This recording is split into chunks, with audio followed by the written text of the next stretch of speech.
మోకాల నొప్పులకు ఎటువంటి సర్జరీ లేకుండా ఎపియాన్ పెయిన్ క్లినిక్ అందిస్తున్న అత్యాధునిక చికిత్స. అందరికీ నమస్కారం. నా పేరు మాధురి. మీరు చూస్తున్నది సుమన్ టీవీ నెట్వర్క్. వచ్చే 6వ తారీఖున మనకి శ్రీరామనవమి కదండి. శ్రీరామనవమి అంటేనే సీతారాముల కళ్యాణం అందరికీ గుర్తొస్తూ ఉంటుంది. అయితే శ్రీరామనవమి రోజునే రాముడు పుట్టాడు అని చెప్పేసి అంటారు. మరి అదే రోజున కళ్యాణం జరిపిస్తూ ఉంటారు. మరి ఇది ఎలా? అంటే రెండో రోజున ఏదైనా ఎప్పుడన్నా చేసుకోవచ్చా కళ్యాణం? అదే రోజునే చేసుకోవాలా? ఇలాంటి ఎన్నో డౌట్స్ చాలా మందిలో ఉన్నాయి కదండి. అలానే శ్రీరామనవమి రోజున మనకి ఉద్యోగానికి సంబంధించి, వివాహానికి సంబంధించి, దాంపత్యానికి సంబంధించి, అలాగే సత్సంతానానికి సంబంధించి చాలామంది చాలా కష్టాల్లో కనిపిస్తూ ఉంటారు. మరి అలాంటి వాళ్ళని దాటుకోవడానికి, అలాంటి వాళ్ళు పరిహారాలు చేసుకోవడానికి ఈ శ్రీరామనవమి రోజున ఏం చేసుకుంటే మంచిది? ఇలాంటి ఆసక్తికరమైన విషయాలు మనకి తెలియజేయడానికి మనతో పాటు ఉన్నారు ప్రముఖ జ్యోతిష్య పండితులు బ్రహ్మశ్రీ నందిబట్ల శ్రీహరి శర్మ గురువు గారు. నమస్కారం గురువు గారు. వాగర్థ వివ సంపృక్తౌ వాగర్థ ప్రతిపత్తయే జగతః పితరౌ వందే పార్వతీ పరమేశ్వరౌ. ఆదిత్యాయ చ సోమాయ మంగళాయ బుధాయ చ గురు శుక్ర శనిభ్యశ్చ రాహవే కేతవే నమః.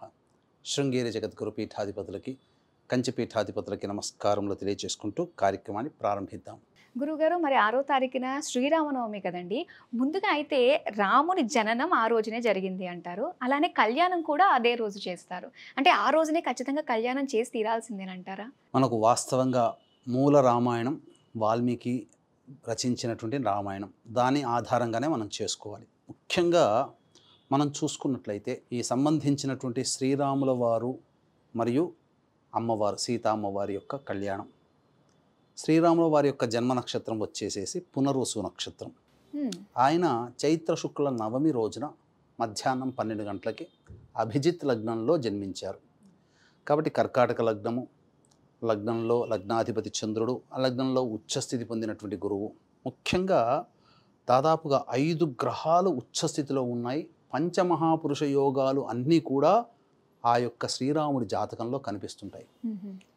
ఇక శని ఉచ్చస్థితి, కుజుడు ఉచ్చస్థితి, రవి ఉచ్చస్థితి, గురువు ఉచ్చస్థితి, చంద్రుడు స్వక్షేత్రం. ఇంతకన్నా కావాల్సింది ఏందమ్మా? ఇక బుధుడు కూడా రవితోనే కలిసి ఉన్నాడు మేషంలో, కర్కాటక లగ్నంలో జన్మించాడు. కాబట్టి అద్భుతమైనటువంటి జాతకం. అటువంటి మళ్ళీ జాతకం ఉండాలి అని అంటే మళ్ళీ ఒక యుగాంతం వరకు మాత్రమే అట్లాంటి గ్రహాల స్థితిగతులు ఉన్నప్పుడు జరుగుతుంది. అంతటి మహనీయుడు సాక్షాత్తు విష్ణువంశ సంభూతుడు. ఆయనకి దేవేరిగా జన్మించినటువంటి సీత అమ్మవారు ఇద్దరు కూడా అయోనిజులని చెప్పవచ్చు. ఎందుకనంటే యజ్ఞప్రసాదము ద్వారా జన్మించినటువంటి మహానుభావుడు శ్రీరాముడు. భూమి లోపల అయోనిజగా జన్మించినటువంటి అమ్మవారు సీత. ఇక్కడ ఈ రెండు కూడా చూసుకున్నట్లయితే రెండు పవిత్రమైనటువంటి జన్మకి కారకం. ఇద్దరు కూడా పవిత్ర జన్మలోనే పవిత్రత అనేటువంటిది కలిగింది. ఇక లక్ష్మీ అమ్మవారు కాబట్టి తామర పుష్పములో జన్మించిందని ఒక కథనం. ఇక తదనంతరం మనం చూసుకున్నట్లయితే అమ్మవారి యొక్క నక్షత్రమేమో ఉత్తరా నక్షత్రం, కన్యారాశి. అయ్యవారి నక్షత్రం వచ్చేసి పునరుసు నక్షత్రం, మిథున రాశి. వీరిద్దరికీ కళ్యాణం జరిగింది మాత్రం ఫాల్గుణ మాసము పౌర్ణమి తిథి రోజున, చైత్ర శుక్ల నవమి రోజున కాదు. కాకపోతే అవతార పురుషుడైనటువంటి రాముడు జన్మించినటువంటి రోజున, అలాగే పూర్తిగా ఈ సంబంధించినటువంటి రావణాసుర సంహారం అంతా జరిగిన తరువాత అప్పుడు దసరా రోజున బయలుదేరి వచ్చాడు అని చెప్పేసి మనకు చెప్తారు. ప్రాయశ్చిత్త కర్మలు అన్నీ చూసుకొని శుభముహూర్తం రోజున ఈ చైత్ర శుక్ల నవమి రోజునే పట్టాభిషిక్తుడయ్యాడు అని చెప్పి మనకు చెప్పబడి ఉంది. కాబట్టి పురాణ పురుషుడైనటువంటి ఈ శ్రీరాముడి యొక్క జన్మదినం రోజునే కళ్యాణం జరుపుకోవడం మనకు యుగాలుగా ఆనవాయితీగా వస్తుంది. కాబట్టి చైత్ర శుక్ల నవమి రోజున శ్రీరాముడిని ఉద్దేశించి ఆయన జన్మించినటువంటి రోజున సందర్భముగా అప్పుడు ఆ రోజు నుంచి కళ్యాణం జరుపుకోవడం, శ్రీరాముల వారి నిర్యాణ తదనంతరం కళ్యాణం జరుపుకోవడం అనేటువంటిది అనాదిగా వస్తున్నటువంటి ఆచారం. కాబట్టి అసలు వాస్తవానికి మాత్రం ఫాల్గుణ శుక్ల పౌర్ణమి రోజునే, అంటే హోళీ పండుగ రోజునే స్వామివారికి అమ్మవారికి ఇద్దరికీ కూడా వివాహం జరిగినటువంటిది. కానీ ఇదంతా త్రేతాయుగంలో కొన్ని యుగాల క్రితం జరిగింది. కానీ ఇప్పటికీ ఇన్ని యుగాలు గడిచినా కూడా దాని ప్రావీణ్యం అంతా కూడా అంతే అలానే నిక్షిప్తంగా ఉంది. ఇది ఎలా అంటారు గురువుగారు? అసలు మనకు ఉన్నటువంటి దశావతారాలలో ప్రధానంగా ఏ అవతారానికి లేనటువంటి కళ్యాణం మాత్రం శ్రీరాముడికి మాత్రమే ఉంది. మీకు ఏ అవతారంలో కూడా అవతార పురుషుని కళ్యాణం చేసే ఆనవాయితీ లేదు. ఇప్పుడిప్పుడు నరసింహస్వామి అవతారం ఉన్నప్పుడు నరసింహస్వామి కళ్యాణం జరిపిస్తున్నారు, అలాగే సత్యనారాయణ స్వామి కళ్యాణం జరిపిస్తున్నారు, వెంకటేశ్వర స్వామి కళ్యాణం జరిపిస్తున్నారు. కానీ ఇవి ఏవి ఏర్పడకముందే యుగ యుగాల నుంచి కూడా రామ కళ్యాణం అనేటువంటిది అనేక విధాలుగా ఈ యొక్క భూమి మీద సనాతన ధర్మం పరిఢవిల్లుతుంది అని చెప్పడానికి ఇది. శ్రీరామ అనేటువంటిది జయనామమ్మ. ఎందుకంటే దీనికి ఇక్కడ శ్రీరామ అంటే సాక్షాత్తు యుగపురుషుడైనటువంటి శ్రీరాముడికే కాకుండా ఒక శివపురాణం కథనం ప్రకారము పార్వతీ అమ్మవారు పరమేశ్వరుని అడిగిందట, అన్నీ విద్యలకి అధిపతివి కదా, మరి ఈ విద్యలన్నీ కూడా నీ దగ్గర ఎందుకయ్యా, అన్నీ పంచిపెట్టవచ్చు కదా, ప్రపంచానికి ఇచ్చేస్తే జ్ఞానం పెరుగుతుంది కదా అని అంటే అమ్మవారి మాట ప్రకారం అన్నీ వదిలేస్తాడట పరమేశ్వరుడు. కానీ ఒక్క నామాన్ని మాత్రం ఆయన దగ్గర పెట్టుకుంటాడు. ఏంటా నామము అంటే శ్రీరామ.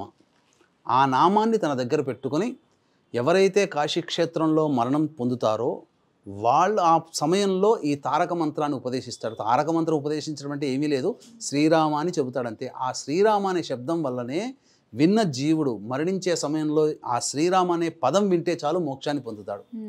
కాబట్టి ఎవరైనా చనిపోతున్నా శ్రీరామ శ్రీరామ అనుకుంటూ తీసుకుని వెళ్తుంటుంటారు. అంత్యదశలో ఉన్న వాళ్ళకి శ్రీరామనామ జపం చేస్తారు.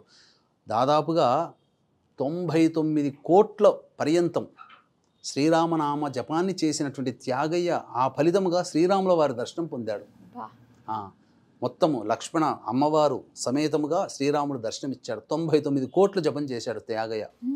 అంతటి ఫలితం. రామదాసు నిరంతరం శ్రీరామ భక్తుడు, ఆయన కూడా స్వామివారి యొక్క అనుగ్రహాన్ని పొందినటువంటి వాడే. కాబట్టి రామనామ జపముతో ఉన్నటువంటి మొత్తం పూర్తిగా కర్మదోషం తొలగిపోతుంది. మీకు ఇంకొక విషయం చెబుతానమ్మా. ఈ రామ్ అనేటువంటిది అగ్నిబీజం. అగ్నిబీజము అని అంటే దాన్ని మనం ఎలా అర్థం చేసుకోవాలి? 2 రకాలుగా. కర్మదోషాన్ని తగిలించి, కర్మదోషాన్ని తొలగించే, తగిలించే కాదు, కర్మదోషాన్ని తొలగించే బీజం బీజాక్షరం ఏదై ఉందనంటే అది రామ్ అనే బీజాక్షరం. కాబట్టి ఇప్పుడు చాలామంది తెలియక ఏదో పిచ్చి పిచ్చి పేర్లు పెట్టుకొని ఆ పిచ్చి పేర్లున్న వాళ్ళ పక్కన రామ్ అనే బీజాక్షరాన్ని చెప్పి వాళ్ళు దేవుళ్ళుగా గురువులుగా కొలుస్తున్నారు. ఆ రామ్ అనే శబ్దము ఇప్పుడు ఎవరైతే ఆ బాబాల నామాలు స్మరిస్తున్నారో ఆ నామం పక్కన రామ్ అనేది తీసేసి ఉత్త బాబా నామం చదవమని చెప్పండి, ఎవ్వరికీ ఒక్క పని కాదు. వాళ్ళకి తెలియకుండానే వాళ్ళకి పనులు అవుతున్నాయంటే ఏదో బాబాల మహత్యం అని అనుకుంటున్నారు. బాబాల మహత్యం ఏమీ లేదు. ఆ బాబాల పేర్ల పక్కన రామ్ అని ఒక అద్భుతమైనటువంటి బీజాక్షరాన్ని తగిలించారు. అంటే పేరు బలం కూడా చాలా ఉంటుంది. రామ్ అనేటువంటిది కర్మదోషాన్ని తొలగిస్తుంది. ఇప్పుడు హిరణ్యాక్షుడు, హిరణ్యకశిపుడు, శిశుపాలుడు, దంతవక్త్రుడు వీళ్ళందరూ కూడా తెలిసి తెలియక విష్ణువుని ద్వేషిస్తూ విష్ణువుని నామాన్నే సదా స్మరిస్తూ ఉన్నారు. అందువల్ల వాళ్ళకి తొందరగా మోక్షం కలిగింది. అట్లాగే ఈ బాబాల పేర్ల పక్కన రామ్ అనేటువంటిది పెట్టుకొని పిలుచుకోవడం వల్ల అదేదో బాబాల మహత్యం అనుకొని ఫీల్ అవుతున్నారు. కానీ బాబాల మహత్యం కాదు, అది రాముడి మహత్యం, రామనామానికి ఉన్నటువంటి మహత్యము. కాబట్టి ఇంతటి మహత్తరమైనటువంటి రామనామము కర్మదోషాలను తొలగిస్తుంది.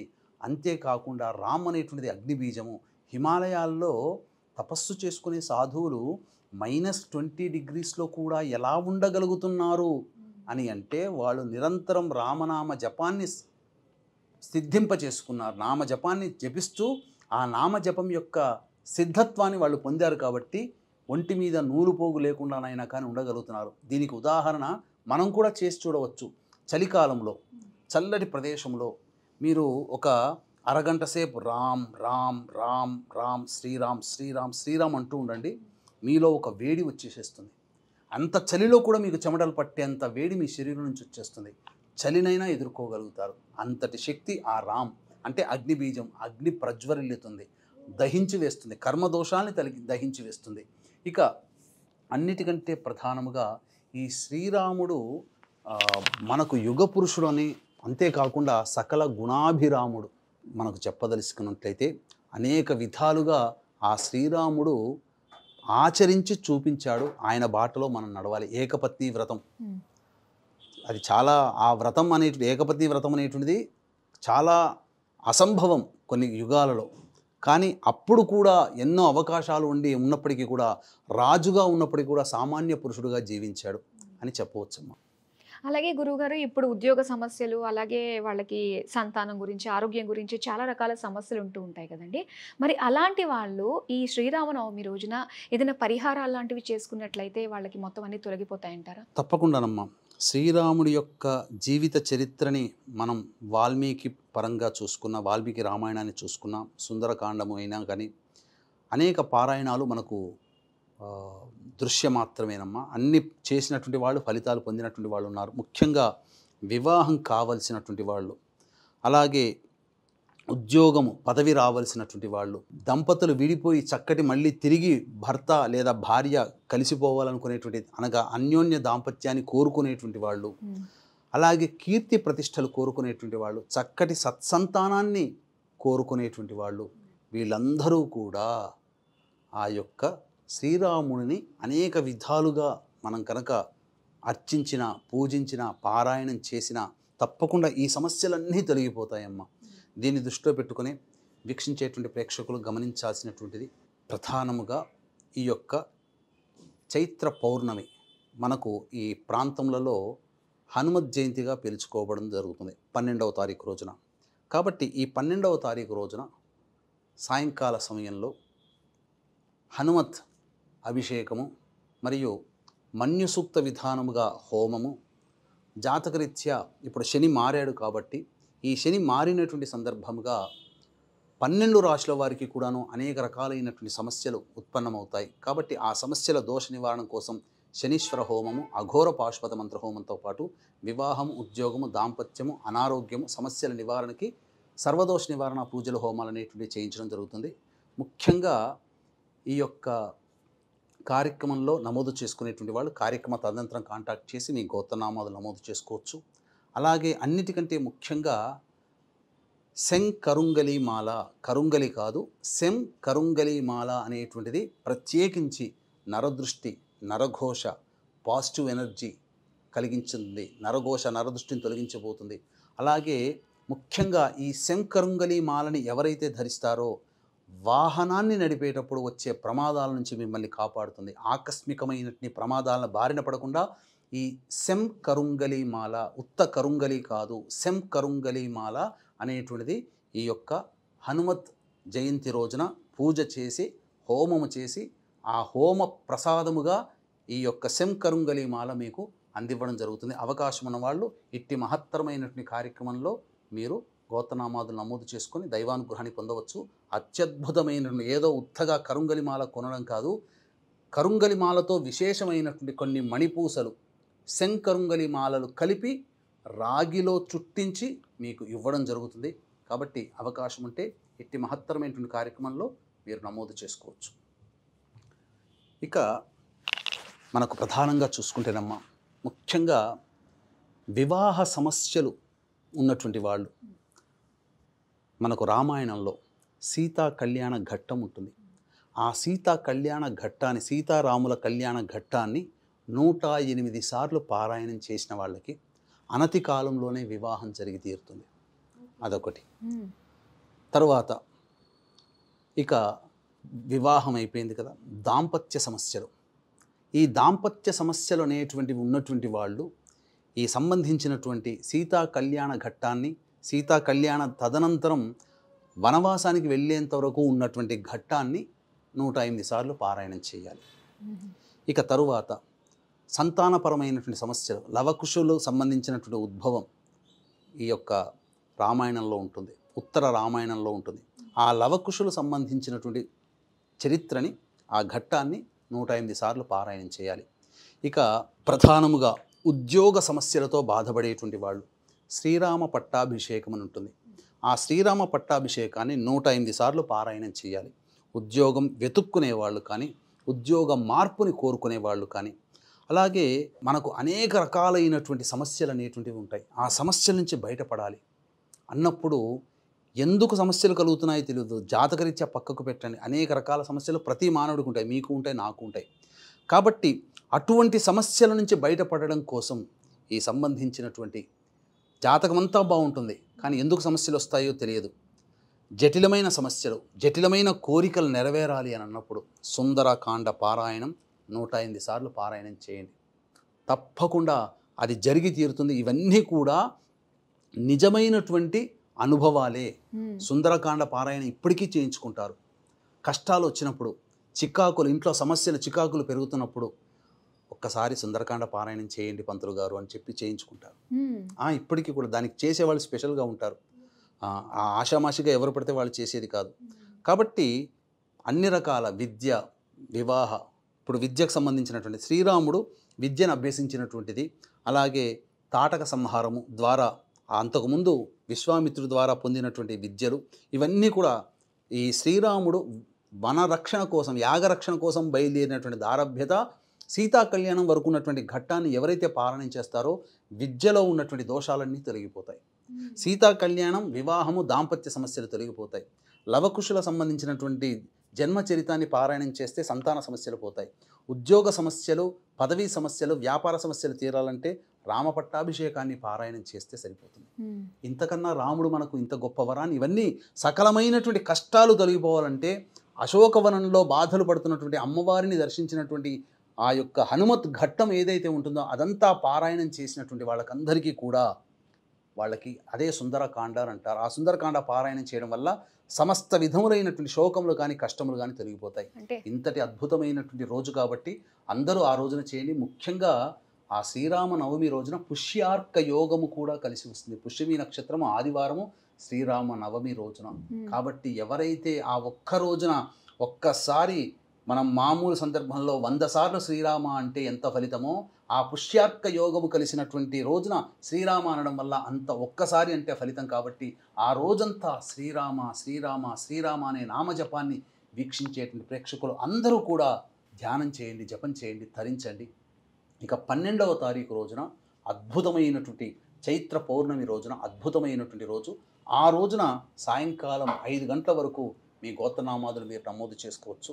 తదనంతరం చక్కగా ఈ హనుమత్ జయంతి సందర్భంగా జాతకరీత్యా ఉన్నటువంటి అనేక దోషాలు తొలగిపోవాలి, విద్య, వివాహ, ఉద్యోగ, దాంపత్య, అనారోగ్య సమస్యలు తొలగిపోవాలనే సదుద్దేశంతో, అలాగే ముఖ్యంగా ప్రతి వ్యక్తి కూడాను బండి మీద నడుపుతూ ఉంటుంటాడు. ఆ బండి మీద ఉన్నటువంటి అనేకమైనటువంటి ఆకస్మిక ప్రమాదాలు జరగకుండా ఉండాలంటే మనకి రక్షగా ఒక మాల కావాలి. అదే శంకరుంగలి మాల. ఆ కరుంగలి మాలని మీకు పూజ చేసి, ఏదో అలా చూసేసి ఏదో కుంకుమ బొట్లని కాకుండా ప్రత్యక్షముగా అక్కడ పూజ చేసి మీకు ఇవ్వడం జరుగుతుంది. హోమ త్యాగము, ఆ పూజ చేసే విధానం కూడా, ఆ యొక్క హోమం చేసే శక్తిని అంతా కూడా ఆ యొక్క మాలకి ఆపాదింపచేసి శక్తిపాతము చేసినటువంటి మాలని మీకు పంపించడం జరుగుతుంది. అద్భుతమైనటువంటి అవకాశాన్ని ఎవ్వరు కూడా మిస్ చేసుకోకండి. ఎందుకనంటే మనకు ఆంధ్ర ప్రాంతంలో కానీ తెలంగాణ ప్రాంతంలో కానీ దారి పొడవునా హనుమత్ విగ్రహాన్ని ఎందుకు ప్రతిష్ఠిస్తారంటే ఆకస్మిక ప్రమాదాలు చోటు చేసుకోకుండా ఉండడం, హనుమంతుని రక్షగా అక్కడ రోడ్డు మీదనే హనుమంతుడి పెద్ద పెద్ద విగ్రహాలు ప్రతిష్ఠిస్తారు. అందరూ కూడా కొత్త వాహనాన్ని కొంటారు కదమ్మా. కొత్త వాహనాన్ని కొన్నప్పుడల్లా అందరూ హనుమత్ దేవాలయానికి ఎందుకు మొదటి పూజ బండి పూజ చేస్తారు అంటే వాహన పూజ. అంటే ఆ వాహన పూజ హనుమంతుని దేవాలయంలో చేస్తే హనుమంతుని యొక్క అనుగ్రహం వల్ల అటువంటి బండికి యాక్సిడెంట్ కాదు, ఆ బండి మీద నడిపే వాళ్ళకి ఎటువంటి ఇబ్బందులు కలగవు. అంతటి శక్తి కలిగినటువంటి చైత్ర పౌర్ణమి రోజున, హనుమత్ జయంతి రోజున మీకు శక్తిపాతము చేసి మన్యుసూక్త విధానముగా పూజ చేసినటువంటి శంకరుంగలి మాల మీకు ఇవ్వడం జరుగుతుంది. చాలా తక్కువ మందికి, దాదాపుగా 30 మందికి మాత్రమే దీన్ని ఇవ్వదలుచుకున్నామమ్మా. అవకాశం ఉన్న వాళ్ళు కార్యక్రమ తదనంతరం కాంటాక్ట్ చేసి నమోదు చేసుకొని ఈ యొక్క పూజలో నమోదు చేసుకోవడం ద్వారా ఆ మాలని పొందవచ్చు. చాలా సంతోషం గురువుగారు. శ్రీరామనవమి రోజు మనం చేయాల్సిన, అంటే ప్రతి ఒక్క మానవుడికి ఉన్న సమస్యలు తీరాలి అంటే ఆ రోజు మీరు చెప్పినట్టుగానే ఆ రామఘట్టాలు అన్నీ కూడా చక్కగా మనం పారాయణ చేసుకుంటే చాలా మంచి జరుగుతుందని తెలియజేసినందుకు ధన్యవాదాలు. సర్వం శ్రీ ఉమామహేశ్వర పరబ్రహ్మార్పణమస్తు.